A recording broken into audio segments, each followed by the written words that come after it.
자, 역사를 가장 역사답게 가르친다고 자부하는 황연필입니다. 혹자는 이렇게 이야기했습니다. 임진왜란은 일본과 호남과의 대결이었다. 호남 사람들 입장에서는 좀 자부심을 느낄 만한 이야기죠. 물론 전라 좌수사 이순신, 전라 우수사 이혁기. 이 전라 좌수사와 전라 우수사가 경상도 바다를 지켜내면서 당시 이순신의 판옥선의 격군들은 노를 저을 때 전라도 사투리가 분명히 들렸겠죠. 실제로 일본이 임진왜란을 일으키고 팔도를 다 지배할 생각을 했고 팔도 지배자를 각각 다 임명해놨습니다만 호남, 전라도 지배자는 당시 임진왜란 때 참전했던 일본의 장수 중에 네임드 최고 장수였던 고바야카와입니다. 근데 그 고바야카와를 야전에서 황진이 웅치와 이치에서 승리하게 되면서 전주가 지켜지게 되고 또 호남 무사했죠. 그리고 이 호남의 군인들이 권율과 함께 올라가서 독산성에서도 승리하고 행주대첩에서도 승리했기 때문에 결과적으로 일본군이 한양에서 주둔하기 힘들어지고 남쪽으로 내려와서 경상도 남쪽에 외성을 쌓고 주둔할 수밖에 없게끔 만들었고, 임진왜란 당시 분명히 호남은 조선이 전쟁을 수행하는 그 기반이 되었던 지역이자 조선 입장에서는 전쟁 배후 기지 역할을 분명히 호남이 하고 있었습니다. 모든 군량미와 군수품은 다 호남에서 조달되고 있었습니다. 그래서 호남이 뚫렸으면 진짜로 조선은 당시 일본에게 지배당했을 수도 있다고 생각을 합니다. 그렇다면 이 호남이 지켜진 데 대해서 호남 사람들이 열심히 싸우고 항전한 것도 있지만 요즘 지역감정 있는 시대에 이런 이야기 하는 거 별로 좋은 거 아니지요. 그러니까 지역감정이라는 게 전혀 없었던 조선란 나라에서는 호남을 지키기에 얼마나 많은 충청도 사람들과 얼마나 많은 경상도 사람들이 노력했는가도 또 호남 사람들은 알아야 합니다. 물론 호남 지역에서도 의병 숫자가 가장 많이 나오기도 합니다. 고경명이 7,000명이 모였고 김덕령은 5,000명. 그리고 또 고경명 사후에 호남에서 의병장이 됐던 김천일은 나라 전체 의병장 총사령관이 되기도 했습니다. 근데 고경명이 7,000의병과 함께 금산, 당신의 금산도 전라도였죠. 금산에서 거의 전멸당하다시피 하고 그 아들 고종우도 2차 진주성 전투에 죽음을 당하지 않습니까? 그러니까 이 금산에 있는 고바야카가 전주를 들어가려고 하는데 충청도의 의병을 모았던 조혼이 700명의 의병과 함께, 그리고 충청도 스님 800여 명의 영규 승병장과 함께 이 전라도를 침공하고 당시 전라도 금산을 점령하고 있는 고바야카를 공격하다가 모두 순절하시죠. 그래서 700의총이 있지 않습니까? 근데 그 700의총이 이거 문제 있다. 아무리 조선란 나라가 숭유 억불 정책이 좀 있었다고 하더라도 이상합니다. 임진란 당시에는요 굉장히 광해군도 막 사명당을 막 스승급으로 대접하고 막 그런 부분도 있음에도 불구하고 왜 이때 돌아가신 스님들 800명을 인정받지 못하는데요. 그래서 700의총이 아니라 1500의총으로 바뀌어야 된다고 말씀을 드렸죠. 이렇게 충청도에서 호남을 들어가려고 하는 고바야카를 공격했고, 그러면 진주성은요. 호남 사람들은 기본적으로 진주에 감사하는 마음을 가져야죠. 진주는 호남의 울타리 역할을 해주었습니다. 김시민 장군과 진주 시민들이 물론 자기 지역을 지키고자 하는 마음으로 목숨 걸고 백성들이 싸웠습니다만 거시적으로는 우리가 뚫리면 호남이 뚫린다는 생각도 그 당시 분명히 가지고 있었겠죠.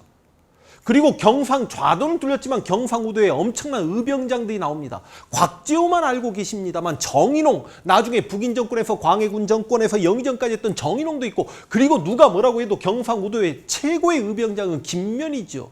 거창과 고령에서 거병해가지고 우척현 전투에서 승리했고, 이 김면이 경상도 지역의 최고 부자였고 백성들의 존경을 한 몸에 받고 있는 인물이었는데 그 자신의 재산을 다 탕진시켜서 의병들 먹이고 군비 확충하는 과정에 김면의 처자식들은 문정걸씨가지 않았습니까?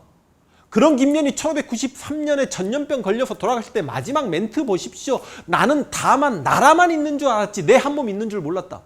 그런 김면과 정인홍과 곽재우의 활약 때문에 결과적으로 일본군이 전라도로 못 들어간 측면도 있었기 때문에 전라도 호남을 지키기 위해서 충청도 사람들과 경상도 사람들이 다 같이 노력을 했던 거죠. 호남이 살았기 때문에 임진왜란 때 조선이 망하지 않은 것도 팩트이고 사실입니다. 자, 그런데 지금 현재 명과 일본의 휴전회담이 결렬됐습니다. 그리고 조선과 일본의 휴전회담도 결렬됐습니다. 화가 머리 끝까지 난 토요토미 히데요시는 분명히 재침할 생각을 가지고 있습니다. 그럼에도 불구하고 일본군이 외성에서 계속 웅크리고 있고 먼저 선제 공격을 하지 못합니다. 이유는요. 조선 수군이 무서웠기 때문이죠. 어차피 제해권을 장악하지 못하고 수륙병진 작전을 하지 못하면 임진년처럼 한양을 점령했다 손 치더라도 보급이 끊기다 보니 이 전쟁에선 전체적으로 승리하기 힘들다. 그래서 이러지도 저러지도 못하고 있는 판국의 그러한 시기에 원균이 조선의 모든 함대를 이끌고 가서 칠천량에서 괴멸을 당해준 셈이죠. 아니 뭐하러 선제 공격을 했을까? 다시 한번 이야기하지만 권율과 선조가 원균에게 너 왜 선제 공격하지 않니? 이게 부산포를 깨고 모든 함대 이끌고 나가라는 게 아니었죠. 함대를 나누어서 이렇게 계속 나아가고 들어가고 해서 조선 수군이 계속 바다의 건재함을 보이고 혹여나 보급품 같은 거 좀 끊고 그런 노력을 하라는 거였지. 근데 칠천량에서 조선 수군이 와 그렇게 괴멸당해 버리니까 일본 입장에서는 이건 땡큐가 횡재지. 아 조선 수군이 다 날아가지는 거야. 이건 남의 제해권은 그냥 너무 쉽게 선하게 들어온 거죠. 그리고 그 칠천량 해전이 1597년 7월인데 바로 8월에 이렇게 전라도 뚫고 들어갑니다. 왜 8월에 뚫고 들어갔을까요? 여러분 음력 8월이면 양력으로 9월이니까 이제 추수기야. 우와 바로 호남 들어가면 호남의 쌀을 전부 다 확보하고 전쟁 시작할 수 있는. 그래서 정유재라는 호남 쟁탈전이었습니다. 자 일본군 14만 명이 두 갈래로 나뉘어서 호남을 침략합니다. 14만 왜군 좌군 여기 누가 있었냐면 임진왜란 때 총사령관 우키타 히데이에 일선발 고니씨 그리고 그 유명한 시마즈 그래서 여기가 5만 6천 명 정도가 있었답니다. 왜 우군입니다. 여기 모리가 총사령관이었습니다만 일단 유명한 가토 그리고 삼선발이었던 구로다. 근데 이렇게 갑시다 여러분. 왜군 자군은 가장 유명한 게 고니씨 아니야. 임진왜란 당시 일선발이었던. 왜군 우군은요. 가토 갑시다. 임진왜란 당시 2선발이었던. 그래서 고니씨는 5만 6천 명, 왜우군은 7만 8천 혹은 7만 7천 정도. 그러면 합치면 한 13만 정도 되지 않나요? 그리고 7천 명이 넘는 일본 수군은 여기 섬진강 보이십니까? 섬진강을 타고 이제 이렇게 들어갑니다. 왜? 아 남해 바다가 뚫렸으니까 섬진강까지 간 거 아닙니까? 그러니까 이순신이 한산도에서 이쪽으로 아예 일본군이 뚫고 내려오지 못하게 했던 거 아닙니까? 이순신 장군이 한산도에 계시면서. 왜우군은 60령이라고 굉장히 험한 고갯길을 넘어가서 황석산성을 뚫고 전주로 가고 이제 왜 자군은 이쪽 남쪽 진주를 넘고 구례를 가가지고 구례 현갑 이원춘이 열심히 싸웁니다. 구례에 가면 화엄사가 있죠. 화엄사 스님들 전부 몽둥이 들고 나와서 왜군 5만 6천에 맞서고 당연히 다 돌아가십니다. 이원춘은 간신히 탈출해서 남원까지 갑니다. 자 이제 호남의 관문이었던 남원에서 그리고 이순신이 난중일기 꿈자리에서 돌아가신 두 형님이 남원의 추수가 걱정이구나. 이순신 장군이 예지력이 있었던 거 아닌가라고 진짜 제가 와 막 닭살 돋더라고요. 그 남원성에서 처절한 수성전이 전개되니 그 남원성으로 한번 가보겠습니다.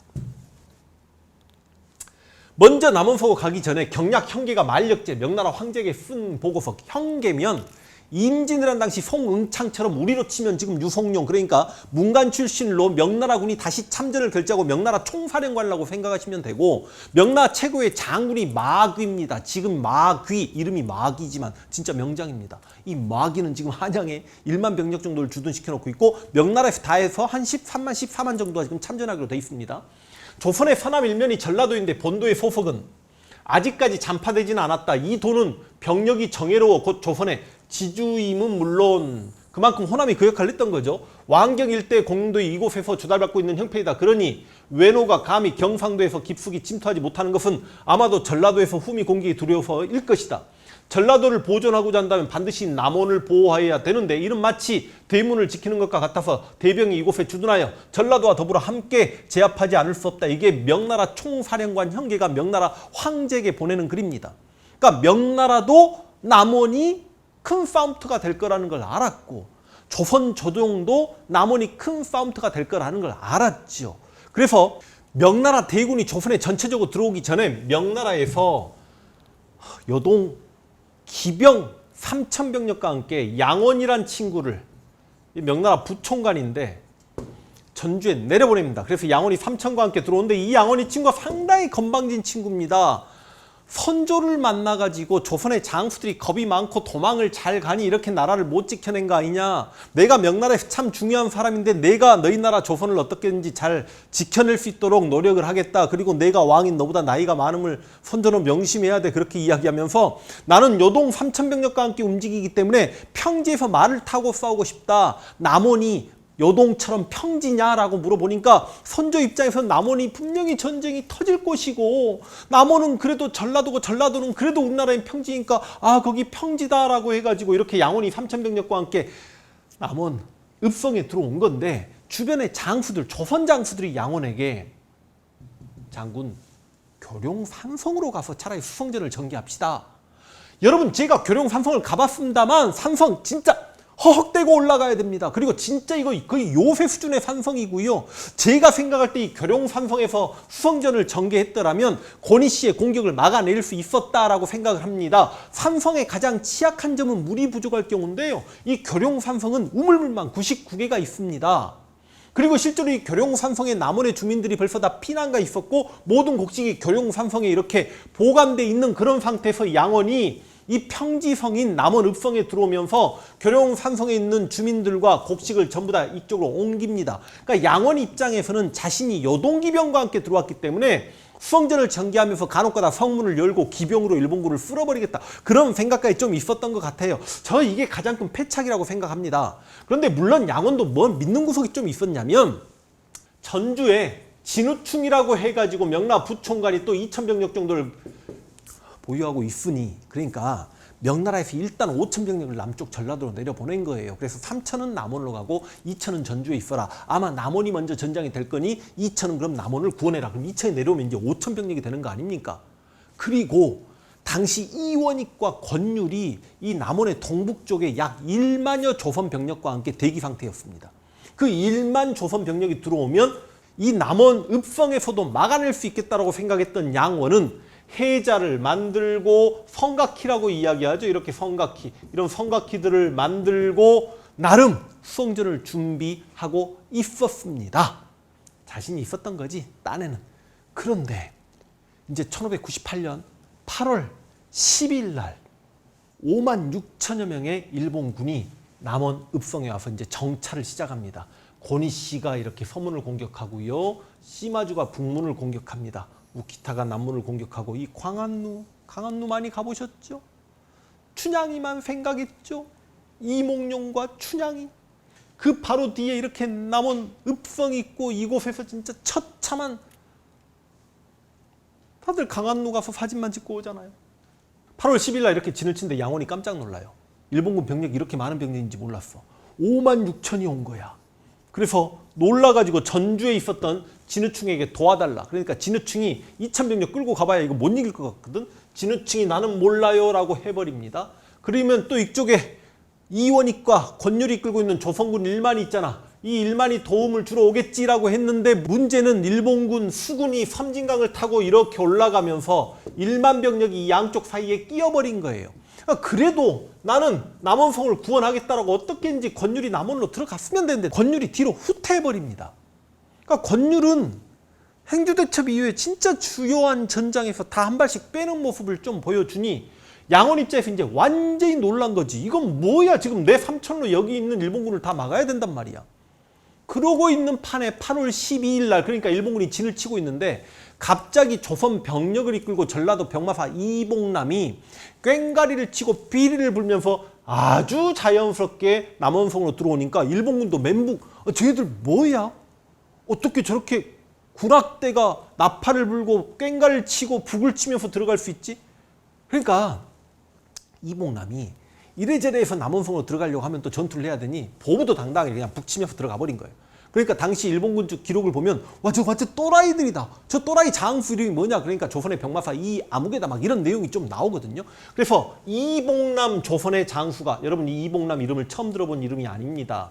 웅치이치 전투 이야기할 때 웅치전투에서 김제 군수 정담과 이봉남이 웅치를 맞다가 웅치가 뚫리고 정담이 죽고 이봉남은 후퇴했을 때 황진이 와가지고 안덕원에서 이봉남과 함께 일본군을 막아내면서 웅치에서 간신히 전주가 뚫리는 걸 막게 된다라고 했던 이 이봉남이 전라도 병마사가 돼가지고 1,000명의 병력과 함께 지키러 온 거죠. 그래서 남원성에서는 다 4,000병력이 있습니다. 그래서 서문, 여기 남문, 동문은 명나라 장수들이 1,000명씩 데리고 수성전을 전개하고 이봉남은 북문에서 이제 1,000명과 함께 수성전을 전개합니다. 이게 8월 12일 전투 첫날 상황이고요.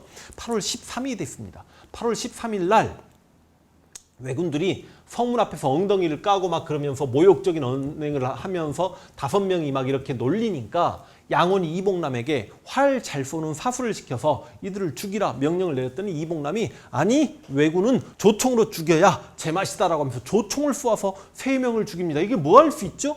여러분 임진년만 하더라도 조총 소리만 들려도 도망가던 조선군이 이제는 드디어 조총 부대를 보유하고 있음을 알 수 있게 해주는 게 바로 이 남원성 전투였습니다. 그리고 이제 8월 13일 날 일본이 본격적으로 공격이 시작됩니다. 일본은 조총으로 공격을 했겠죠. 근데 조선군은 대왕구에 비격 진천내를 날려가면서 나름 잘 선전해가지고 둘째 날일 8월 13일을 잘 버팁니다. 근데 셋째 날 8월 14일 날 일본군이 장대를 높이 세워가지고 높은 곳에서 조총을 쏘아버리니까 당시 남문과 서문, 동문에 있었던 명나라 병력들이 상당히 많이 죽었다라고 합니다. 그리고 8월 14일 날 저녁에 실은 일본군 몇 명이 들어와서 여기 양원을 만납니다. 먼저 양원이 명나라 측 부하 장수를 일본 측에 보내서 고니시와 만나게 했고 둘 사이에 무슨 대화가 오고 갔는지는 알 수 없습니다. 사료에는 뭐 이런 기록이 있습니다. 양원이 나는 지금까지 15살 때부터 전쟁을 하면서 한 번도 뒤돌아서서 도망쳐 본 적이 없다. 나에게 감히 물러나라고 한다니 말이 되냐. 그러니까 일본군은 양원에게 성을 비워라. 백성들과 함께 성을 비우면 이제 더 이상 사륙은 없지 않겠냐. 근데 양원이 나에게 그런 말도 안 되는 제안을 하지 마. 뭐 이런 기록도 있는 반면에 양원이 조선 백성들하고 다 넘겨줄 테니까 너희가 성을 점령하더라도 나는 좀 살려줘야 돼 라는 그런 대화를 나눴다라는 기록도 있습니다. 그래서 미리 말씀드립니다만 이 남원성에서 1만여 명의 백성들과 명나라 3,000병력과 조선의 모든 병력이 다 전사할 때 50여 명이 살아 돌아가는데 양원과 기병 50여 명은 살아 돌아가거든요. 이 살아 돌아가는 부분에 대해서 일본군이 살려줬다라는 주장도 상당합니다. 그래서인지 양원은 명나라 측에서도 이건 아니다라고 봤는지 양원의 목을 뱁니다. 양원의 목을 조선에 보내서 조선에서 양원의 목을 조리돌림 시켜버리거든요. 그래서 양원과 이렇게 일본군 사이에서 뭔가 대화가 있고 난 다음 날 8월 15일에 일본군이 볏짚을 베고 막 그래서 성문 앞에 이걸 해자를 메우고 쌓기 시작합니다. 그런데 이때 여동 기병들은 말 안장을 챙기고 말에 자신들의 식량을 챙기고 그랬다는 기록이 또 있거든요. 도망갈 준비를 하고 있었는지 어쨌는지. 그래서 이봉남이 다른 장수에게 너희 지금 성을 버리고 3,000 기병만 살아서 돌아가려고 하는 거 아니냐. 그러니까 명나라 장수가 그럴 리가 없다. 함께 싸울 것이다 라고 막 그런 기록도 있어요. 그리고 이제 8월 15일 저녁부터 여러분 막 성문을 넘고 들어옵니다. 일본군이. 넘고 들어오니까 동문도 뚫리고 남문도 뚫리고 서문도 뚫리고 모든 백성들과 모든 명나라 병졸들이 혼자 잘 지키고 있는 이봉남 쪽을 후퇴하죠. 이봉남은 최선을 다해서 북문을 지켜가며 싸우다가 마지막 일본군들을 껴안고 화약고에 들어가서 화약을 터뜨리고 자폭을 하면서 이봉남 장군은 그렇게 돌아가시면서 남원성에서는 양원만 살아남게 되고 문제는 이 남원성 전투에서 승전했던 일본군들이 이 성 안에 있는 백성을 어린아이부터 할아버지 할머니까지 남녀노소 가리지 않고 다 죽였다는 거죠. 자신의 전공을 세우려는 일본군들이 토요토미 히데요시 명령에 따라 조선인들 코를 다 베는 거 아닙니까? 그래서 여러분 나중에 전주성이 이렇게 점령당하고 피난 갔던 주민들이 와가지고 만여 명의 전주 백성들을요 무덤을 써줍니다. 시신을 옮기는데 하나같이 코가 없었다는 거죠. 그래서 이 무덤을 우리가 만인의총이라고 이야기합니다. 남원 가시면 춘향이만 기억하지 마시고 만인의총 가서 한 번쯤 고개를 숙이고 오시면 어떠한지요. 그래서 이 남원성에서 좀 미스테리한 인물 이 양원 때문에 그러니까 지켜낼 수 있었죠. 결국은 산성으로 갔어도 됐고 권율이 조금 도움을 주었든지 아니면 이 진우충 이 새끼도 명나라에서 감옥에 갇혔다가 간신히 살아납니다. 얘라도 좀 도움을 주든지 아니면 양원이 진짜 이렇게 혼자 살려고 나쁜 짓거리 했는지. 그래서 생떼 같은 남원 백성 1만여 명이 죽음을 당하면서 남원이 뚫리게 되고 이 진우충은 전주 지키는 것도 포기하고 도망을 쳐버리니까 그냥 그대로 남원이 뚫리면서 전주까지 점령당하면서 호남이 한 방에 뚫리게 됩니다. 이게 너무나 가슴 아픈 남원성 전투고, 이 남원성 전투를 직접 목격했던 일본 승려가 쓴 조선일기라는 기록을 보겠습니다. 성함 사람 남녀 할 것 없이 모두 죽여서 생포한 자는 없었다. 눈 뜨고 볼 수 없는 처참한 상황이다. 그래도 승려이다 보니 알 수 없는 이 세상살이 모두 죽어서 사라지는구나. 남원성 전투 이렇게 마무리하겠습니다.